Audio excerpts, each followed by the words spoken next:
Industry, Consumer Affairs and Food and Public Distribution, Government of India, to join us today for a special address on Mission Superpower Unleashing India. I would truly have been delighted to be a part of the summit in person, but I'm traveling to Gujarat tomorrow morning and I'm unable to be with you. But I assure you that the next time you have a summit, I'll be there. And I'm sure this summit also will be a grand success. I have always held the conviction that India, given its demographic dividend, given the ability of our young boys and girls, the skill sets that they possess, the young aspirational India, where 1 billion plus people now connected with the world through digital technologies wants all the good things of life for them and their families, and India which is powered equally by our farmers becoming the food bowl of the world, as much by our laborers providing us strengths in manufacturing, by our engineers, by our professionals in different walks of life, making India truly a powerhouse of knowledge. And that knowledge is going to translate to economic growth in the years to come. The Honorable Prime Minister, in his address at the 75th Independence Day celebrations on 15th August from the ramparts of the Red Fort, gave a clarion call to the nation. As a part of the Panch Pran, the 5 commitments that he made, he articulated his vision of a developed India. An India which is free from the colonial mindset. An India that goes back to its roots. An India in which everybody is conscious of their duties. An India which is united. And I think the entire country today aligns themselves with this vision of the Prime Minister. Given our huge potential in different areas, be it manufacturing, industry, our agricultural produce, the very vibrant and strong services sector, India is looking at a holistic growth across different skill sets.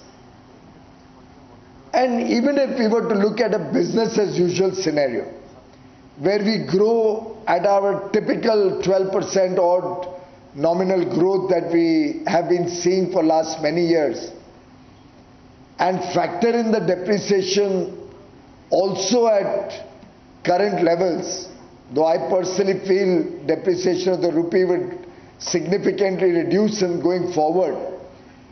But over the last decade, we've seen an overall depreciation over the last 8-10 years in the region of 2-2.5%. When you do the maths based on this simple, elementary, normal growth that India sees, you come to a $30 trillion plus economy by 2047, which will translate to a nearly $20,000 per capita income for every Indian citizen. Friends, India today is the fastest growing economy in the world amongst the large emerging markets. While we are also facing all the challenges, all the stress that the geopolitical situation in the world, soon after we barely got out of the pandemic, is facing, the fact that there is inflation which is 4 times, 5 times higher than ever before in most developed countries, the fact that most countries are seeing a huge erosion in the value of their currencies vis-a-vis the dollar, the fact that across the world economic growth has come down very significantly. In all these circumstances, India continues to lead economic growth and in fact is expected in the next few decades, possibly this century, to become the engine of global growth. Let me try and put together why I am so confident of the future of India. Over the last 8 years, Prime Minister Modi has focused on providing for the basic needs of every citizen of India. There was a time roti, kapda and makan were the pressing and urgent needs of every citizen, and most of their life went in ensuring 2 square meals in a day or ensuring that they could save enough money to maybe build a small house. Today, through a holistic development program which covered different aspects of human needs, be it the Pradhan Mantri Garib Kalyan Anna Yojana, which ensures adequate food grain for the 80 crore poor or less low income families, lower middle class families. They already were getting food grains through the National Food Security Program. For the last 28 months, in fact until December, they will get 5 kilograms per person additional food grain free of charge, which will ensure that nobody ever has to sleep hungry. Over 3 crore families have either got or will soon receive a proper home. Every home in the country today has an electric connection. Every home has a toilet. Every home has internet connection, either already available or will soon be available. In fact, the country has launched 5G well ahead of many of the developed nations. Piped drinking water is being taken to every home across the country. We all know clean drinking water can help bring down significantly disease and health care costs. Over 50 crore people are eligible for free health care in the world's largest health care program ever envisaged, ever implemented.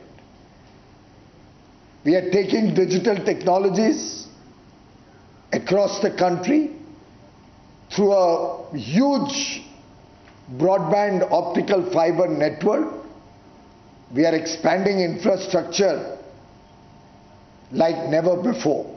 In fact, capital investments on infrastructure are today 4 or 5 times what they were 10 years ago. We believe high quality infrastructure will lead to lower logistics costs, will lead to ease of doing business, ease of living, will help the economy grow in the years to come and make us competitive across the world. India today is engaging with the developed world from a position of strength. Atmanirbhar Bharat has helped us design our industrial and manufacturing ecosystem in a manner that for critical inputs we are not dependent on any country. Whether it's the production linked incentive program where nearly 2 lakh crores is being given to 14 different sectors to create global champions, or the Semicon project in which 76,000 crores will be given to promote the semiconductor industry in India.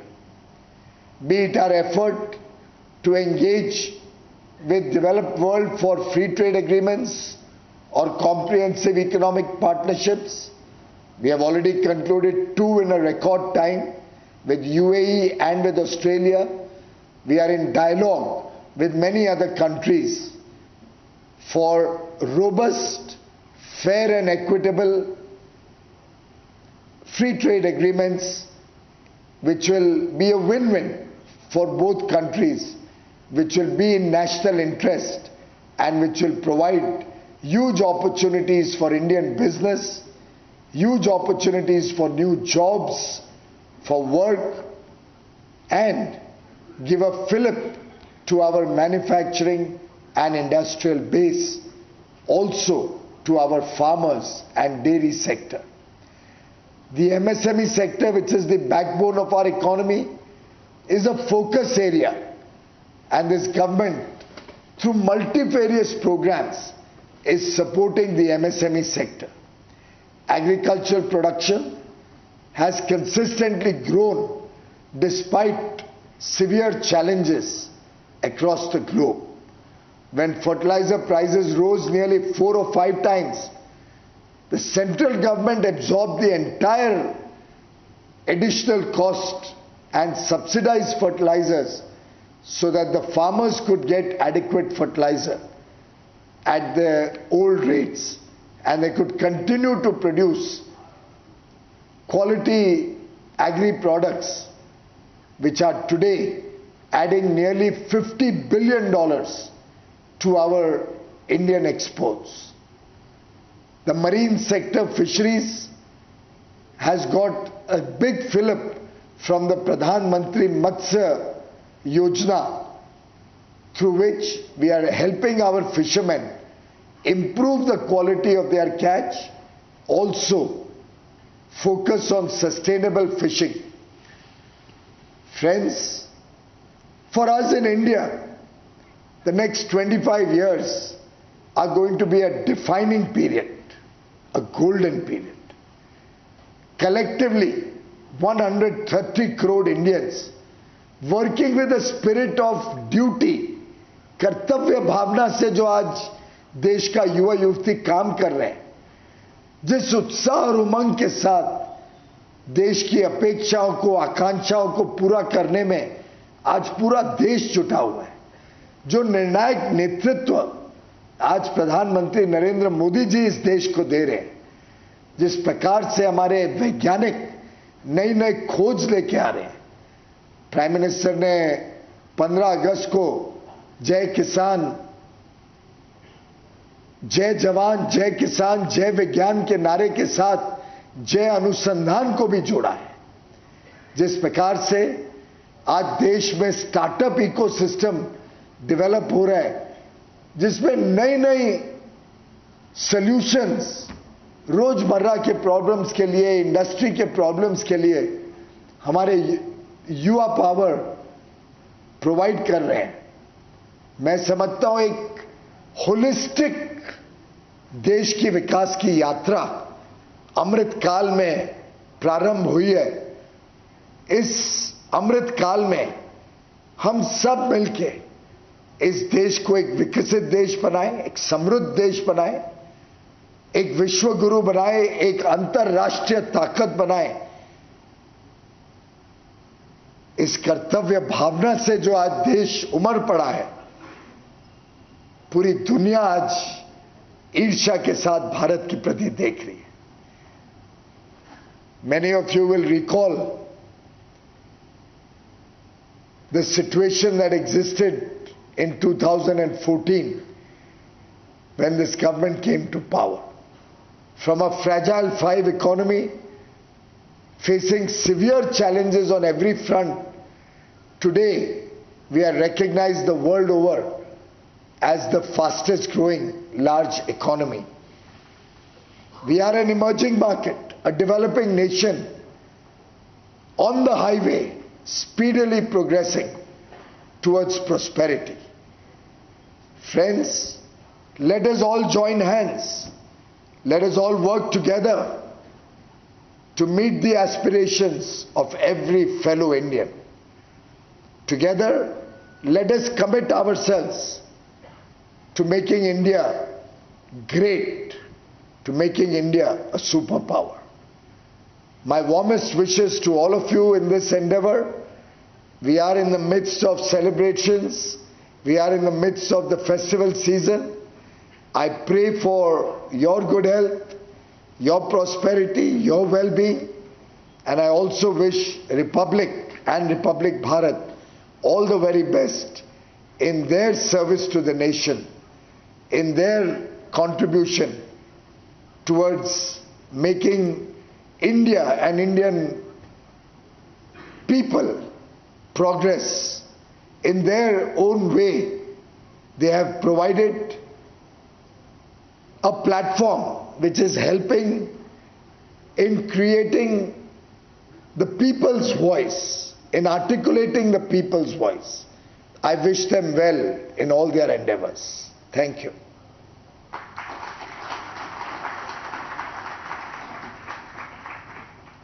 Thank you so much, Mr. Goyal, for your inspiring words and your valuable insights. It's always a treat to hear you speak.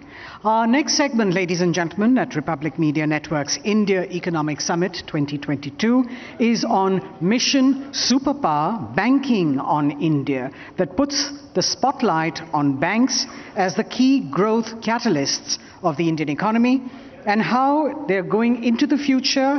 They are going to be the wealth creators driving India's vision for 2047. Let's take a look at the audiovisual. The backbone of a country's economy, the banking sector plays a significant role in the economic growth and development of the country. Banks in India are going to be the wealth creators in the time to come. In 2020 to 2022, bank assets across sectors have grown exponentially. Total assets across the banking sector have increased to $2.67 trillion in 2022. With an efficient